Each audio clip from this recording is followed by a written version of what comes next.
اعوذ باللہ من الشیطان الرجیم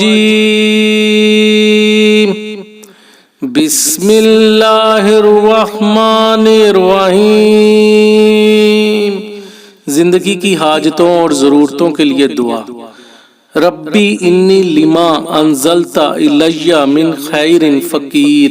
اے میرے رب، اس وقت جو نعمت تو مجھ پر اتارے میں اس کا محتاج ہوں۔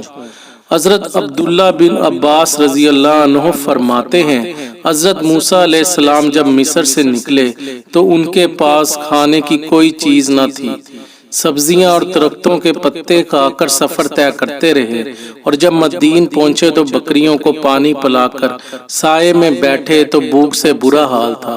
تو اس وقت یہ دعا فرمائی کہ میں بھوکا ہوں، کچھ کھانے کو دلا، اور بے آسرا اور بے وطن ہوں، کوئی ٹکانہ عطا فرما۔ چنانچہ اللہ تعالیٰ نے دعا قبول فرمائی اور سارا بندوبست فرما دیا۔